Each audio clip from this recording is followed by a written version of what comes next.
Susan West talks about organizing the Commercial Fishermen Women's Auxiliary for both Hatteras and Ocracoke Islands. She was interviewed by Sandi Jones Garrison, January of 2014. When did you realize that there needed to be a voice for that profession? In 1992, I can tell you exactly how that happened. Rob, at that time, was fishing with Ted James, who has since passed away, and had the boat called the Water Sport. And they were fishing, and I believe, I'm not sure, but I think it was an issue about shark fishing. They went to Morehead City to a fisheries meeting. And Rob came back and said, there were some women who spoke at that meeting. They were starting a women's auxiliary. And I thought, probably need something like that around here, because at that time we really didn't have any kind of communication system. We didn't have, this is before internet, access to news, issues that were coming up.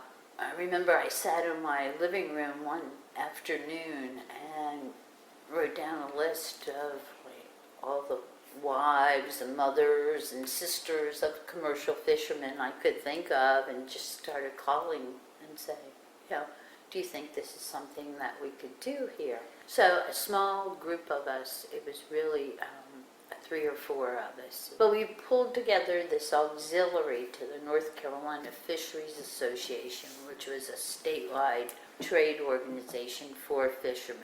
We did a pretty good job. The auxiliary worked really, really well for about 10 years. And then it kind of fizzled out, I think. Burnout, we all got tired. There weren't any younger women coming in because there weren't a whole lot of younger men entering the industry. Some of us really were real interested in learning about the issues and advocating solutions for some of those problems. In the early days, we hear about some regulatory measure coming down the pike. We would write up position papers, why this would work, why this one wouldn't work, the impact on fishermen, and go to fisheries meetings and speak. Especially in the early years, we attracted a whole lot of attention because commercial fishing was sort of a man's domain, and it was men making the decisions and men speaking. So, of course, to have some women walk in and speak attracted a lot of attention in the beginning.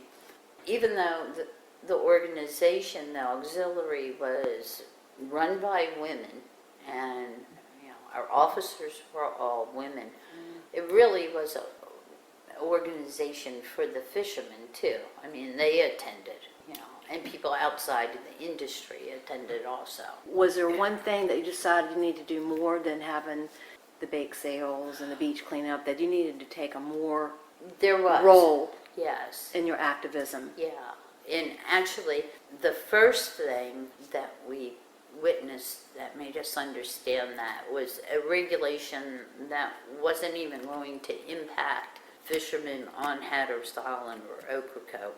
It had to do with shrimp trawling. But we looked at what was happening to that sector of the industry and realized, we need to keep on top of things. There were other cases in those early years. All of a sudden, a lot of anti-commercial fishing rhetoric was starting to come out of Raleigh and some inland areas. And that certainly spurred our interest in being as proactive as possible.